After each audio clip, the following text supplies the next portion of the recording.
Manipod iti may sa pagayam tayo, maagkasangay itang aldaw, October 22.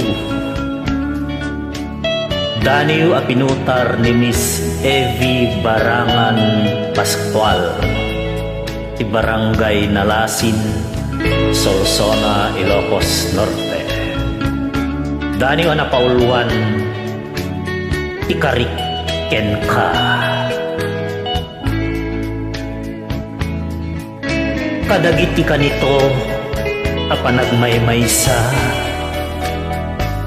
Sikat linaon, to'y panunot kenrik na. Naundayan apanawen, adayo ak ditaden na.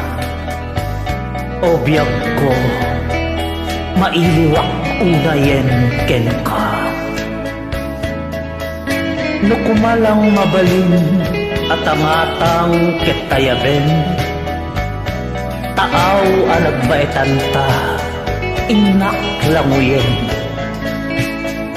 Barak arakop ko, isagot ko anatalingin-ngin, samit biro ayan ayat ta, inta na namin.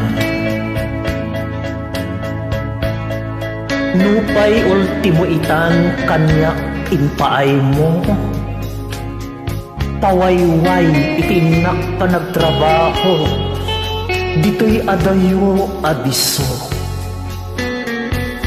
Basitla abundawayan, ipakaasik ken kabiyag ko, dawatek ti anos ken tipker mo, iti basitpay at tiyempo.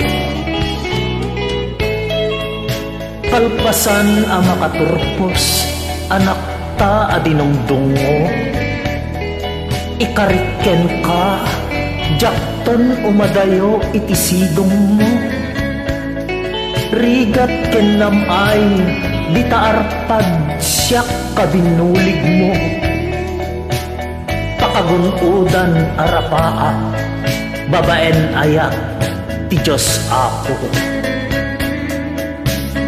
Biyag anak kurapay, saan alaped iti agdama. Dumteng tot tiyempo, maitag-ay, mairing pasda. Panubok, rigat ti kasasaan, dagitoy aglabas da. Tured pakinaken ken namnama, maikawes da. Biyag ko, dawatek pa'y ti anos, ken panagitured mo. Taadapay dagiti banag, nga iring Pasko. Tapno addabo nga inak iyaadayo, iti sibay mo. Ket ragsak ti pamilya, magunudan, intundumteng ti tiyempo. Dayta ti pakabuklan ti Daniel ni Miss Evie Barangan Pascual, ngagkasangay itang aldaw. Babaen to'y pagayam yo, Nexon nagkawili, ti Pamplona, Cagayan.